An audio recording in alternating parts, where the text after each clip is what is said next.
To access all full body language breakdown videos in entirety, hours upon hours, click the link in the description to take you through to the Patreon. Thanks. Everyday Superpower, where we talk body language, relationships, game, and everything in between. College singles confess their crushes is the video we've been breaking down over the past however many videos. So if you're joining me just now, I'm going to put you on game. Trust me. Hang around, click like, click subscribe, whatever suits you, yeah? But in the comment section, there will be a link to the playlist so you can really get the gist of what we're discussing here. But either way, enjoy the ride. So we're on round number 3. The ladies have just chosen which boys. And I say boys respectfully, they're young lads. All right, well, you know what? They're grown men. Put some respect on the grown adult. These are grown men. And it's now their turn to choose who they're crushing on the other side with the women. Let's find out, shall we? Something to think about during your 30 seconds, which... Pay attention, look. Incredible turn of events. Something to think about during your 30 seconds, which... Let me just make sure you see that. You salon man. Okay. Incredible turn of events. Something to think about during your 30 seconds. So, I'll just break down the host's body language here, look. Incredible turn of events. We're honest about what we're saying. We're submissive in nature. Submissive isn't a negative thing. What submission means is that we're open, we're vulnerable. We can see that through the exposure of the palm of the hand. Okay? Turn of events. Nice and open, couldn't be any bolder, right? Territorial in a way is the expansion of the hand. The abduction of the fingers represent a masculine sense of, I can take up this space, I want to be present, as opposed to, you know, please sir, can I have some more? Instead we're saying, give me it, let me grasp it. Do you see? It's a more dominant, expansive position to be in. More space we take up, the more we believe we're worth, especially within the realm of the man, right? That's why the king has a castle and the peasant has a hut, okay? Something to think about during your 30 seconds, which starts right now. So most of these men, I keep feeling a bit uncomfortable calling them men. They're men. Most of these men have already made their ideas up, made their minds up. Whilst the women were choosing, they've already made their decision. Thing is, we saw a changing on the Asian guys.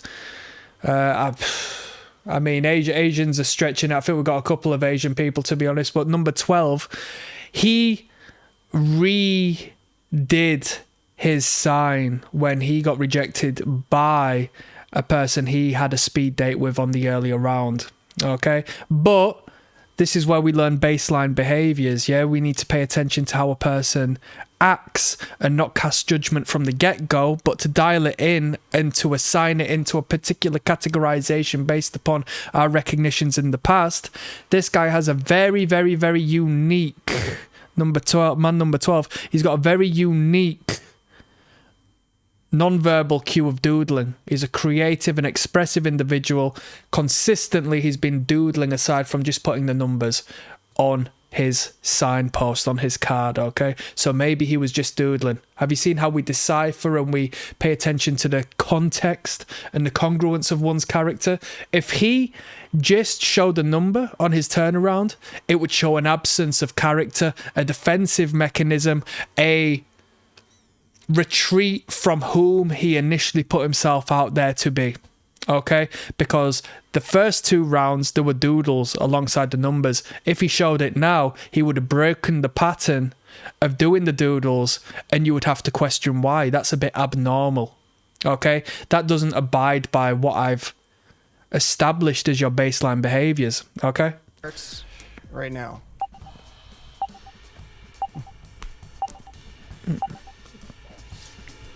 Imagine being able to build. So for those who are just joining me, I'll tell you which of the boys have been chosen, which of the men have been chosen. You've got Luigi Mangione, The first one, he's been chosen by the short blonde girl, number 8. You've got number 9 who's been chosen. I've forgotten who by. You've got number 10 who's been chosen. You've got 11 who's been chosen. And you've got 13 who's been chosen. Number 14, the tall blonde guy. And number 12, the guy whom we were just discussing. They've not been chosen by the ladies. Okay?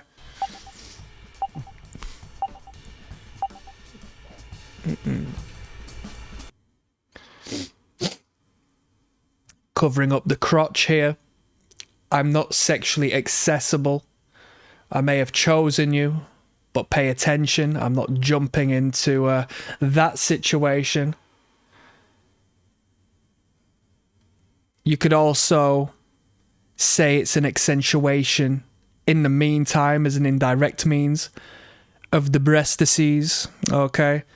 You know, a woman when she's got cleavage, let's call her a caricature per se, and she's wanting to get a discount on the meal, or if she's on the vice versa, she wants to get a tip, she might, It is a real thing, accentuation of the hips, framing of the face, accentuating the cleavage, showcasing the derriere by picking something up and not squatting to get it, but bending over to get it.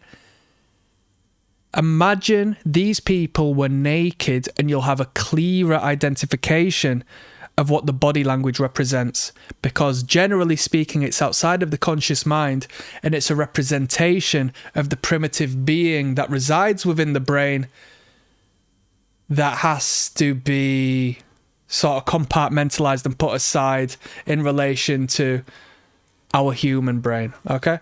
We get told to be humans even though there is an animal within us. So my guy is rubbing something out there. Everyone's cracking jokes. Everyone's having a laugh. It's fascinating. So you can see in groups here. The black guy and the smart looking guy. I say smart respectfully.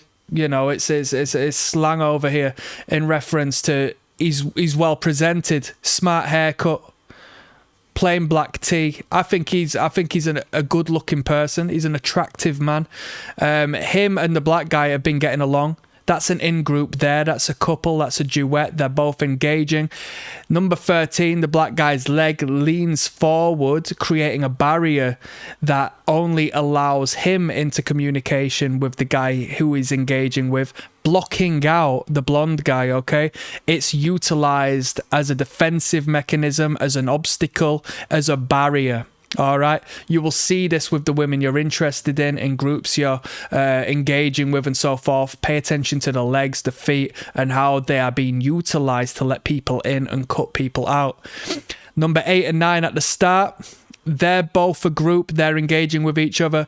Number 10 and 11, they're a group. See how they're mirroring each other, looking in the same direction, giving attention and energy to the same place, right? Unfortunately, the tall guy, the blonde guy, he's been ostracized since the get-go. If you want to find a character and guy full of character, you should look at this guy at the end. He is a character, you know, very expressive, but he's been shut off by his male peers, okay? What are they? Which I find incredible, because it is a testament against the black pill principle of just be tall, bro. Just be white and blonde and tall, bro. Just have the genetics. Because this guy's got, you know, what the black pill would consider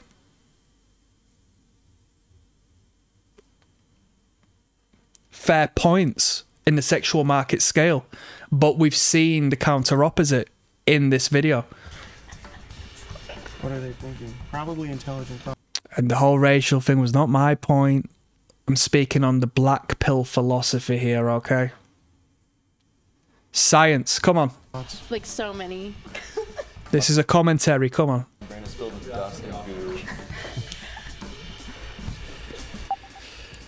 Okay, let's just have a little dig here. What's going on?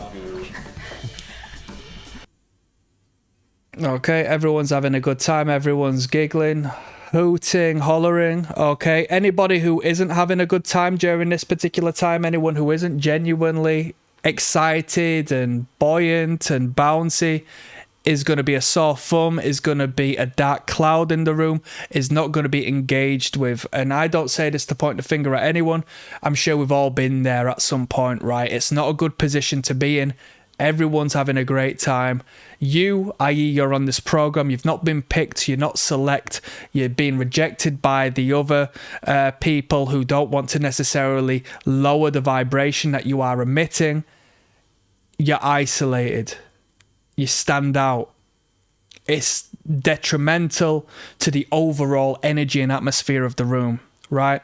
So during this particular circumstance, there is going to be 1 or 2 or 3 people who aren't engaging in a particular manner. Now, you as a man have a right to not engage overtly emotionally. You can be stoic, you can be in your own senses, you can be fine and stand out in a very positive way, in a very powerful way, in a very mature way. But if you have doubt in your mind, if you're fighting demons, if you don't feel comfortable, if you are emotionally distraught by what has ever come before or what is happening right now, it's a terrible place to be in, and it manifests through one's energy, okay? They're really mulling it over.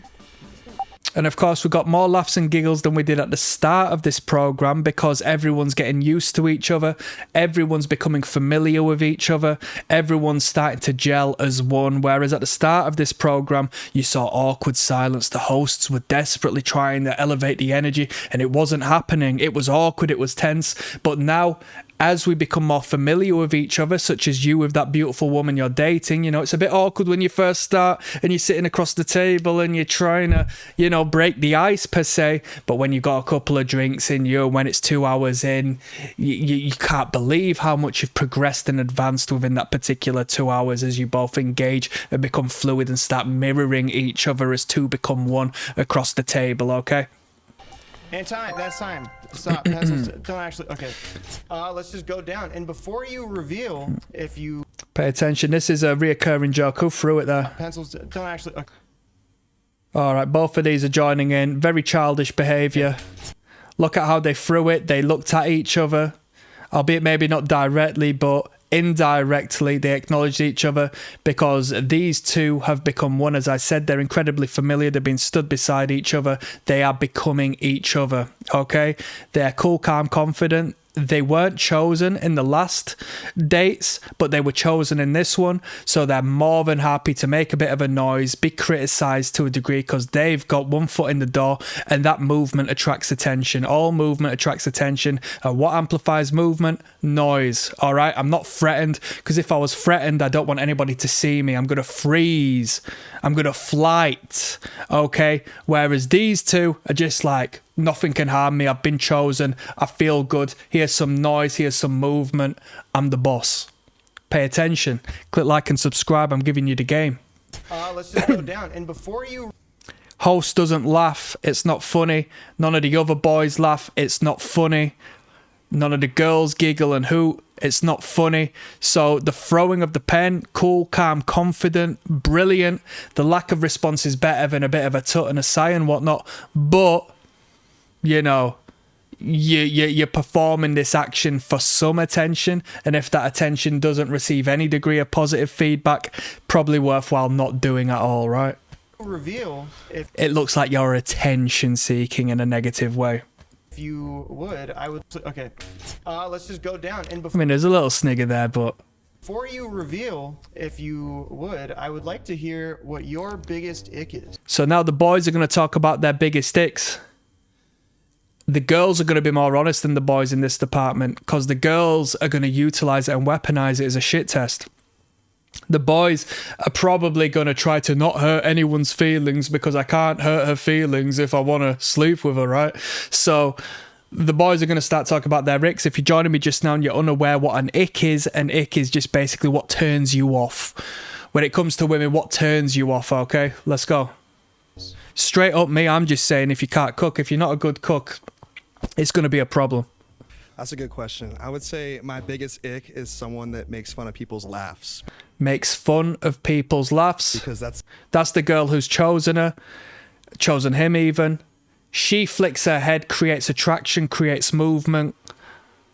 That's a good question. I would say my biggest ick is someone that makes fun of people's laughs. It's very precise, very concentrated. It's a bold statement. What's your problem with people who make fun of people's laughs? Have you got a funny laugh? Are you insecure about your laugh? Why are you talking about that in particular? That's just very, very, very precise. Did your ex make you uncomfortable about that? Has your dad got a funny laugh and your ex-girlfriend made a joke about that? Do you see where I'm coming from? It's very, very, very particular, and it's rooted in some degree of reality. So I wonder where that comes from. And unfortunately, it seems to come from a position of insecurity than anything else. It's like saying if I'm 5'5" and my ick was, you know, my ick is people who make a mockery of people's heights. It's like, okay. Do you know? It raises more questions than answers. All right, that's all I'm saying to that one. Because that. But she flicks her hair because it's her who's chosen him, and the vice versa. Well, we don't know who he's chosen yet. I assume he's chosen her. But she flicks. She's got a Christian cross on her neck. We've got like a... I don't know what you would call it. Who cares? That's like the purest form of self-expression. With that being said, The purest form of self-expression, he says. Debatable. Any sort of organic expression would be the purest sort, as long as it's honest, right? I chose 6. 6 vibes, he says. I feel like She dances. She showcases she's no threat by exposing the palm of the hands. She lowers herself to the floor in a feminine manner. I'm small, I'm cute, I'm innocent, I'm chosen. great vibes. I'm of no harm, right?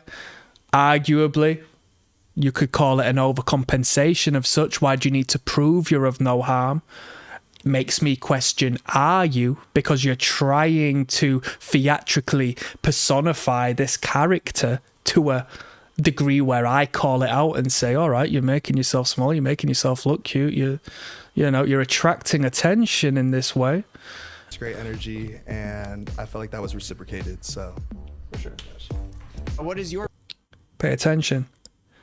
She responds to him like a bro, slaps the fingers. And I felt like that was reciprocated, so Let's have a look. I feel like great So she starts dancing, watch. purest form of self-expression. With that being said, I chose 6. 6 means attract attention by creating movement. As he starts speaking, watch how her hands go from open to closed. I feel like He starts explaining, she jumps straight into it. She conceals her great crotch, vibes, great energy. creating a chastity belt. But, as we spoke in the past, also emphasizing the sexuality of the breast disease, okay? Hey, hand in hand. Look at the cluster as opposed to one particular behavior, you know? And I felt like that was reciprocated. He creates a feminine movement with the hands and the neck. Like, this guy's obviously come up around women. He's very feminine in his gestures. So for sure. He points at her. She actually points back at him by flicking the fingers, disconnecting, going from closed to open body language to a degree on the spectrum at least. Not completely open, but good enough. Her click wasn't completely independent. It was in response to him pointing the sign at her. That's good. That's mirroring behavior. That's call and response. That's bouncing off of each other. That's transactional. It's an even relationship. What is your biggest ick? Moving on. What's this guy's biggest ick? Are we going to find out? Shall we find out? I think like a lack of communication. I think like a lack of communication. It's funny, the two people who have referenced communication and conversation have done so with a lot of filler. The girl on the other side said communication. She's like, and this guy's only going and responding in that particular manner. Mirroring her. For sure.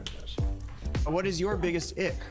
I think like a lack of communication, and not like not texting me because that's fine, but like not A lack of communication. Not texting me, because that's fine. saying how you feel. Yeah. Not saying how you feel. All right, that's problematic because we as men shouldn't be doing that. I know that we're not well versed in this, but we need to be the man who does understand that, because we can read the signs, because we are more perceptive and understanding than any other man she's met in her life, right? You should have the confidence to know you can pick up on the fine signals, and that means she can't do anything wrong to you. You can't go wrong because I'm going to catch on to it, bitch! Do you see where I'm coming from? So she'll stay in line. She'll be super attracted to that. She won't want to leave you because she'll feel seen, understood. And isn't that perfect? Don't you as a man want to be understood as well? You know? You're sending a sign, because men can just be the same. Silent treatment and so forth. Oh, I'm a man, I can't express myself, I'm going to be perceived as weak and blah, blah, blah, so you keep it to yourself. But if that lady came to you and says, I know something's up with you, and treat you like a grown man, and doesn't diminish your value, and just says, I can see this is what you're admitting, I want to look after you and so forth, isn't that a perfect relationship? You need to mirror that. It's not a means of her expressing to you all the time, because you know she's not going to do that. She's going to expect you to take the hint. Right? She's going to project her own reading of the human form onto you, not knowing that you're a dumbass man. Because we are dumb, we're stupid. We grow up looking at mechanical objects and engineering building blocks and Lego and stuff like that.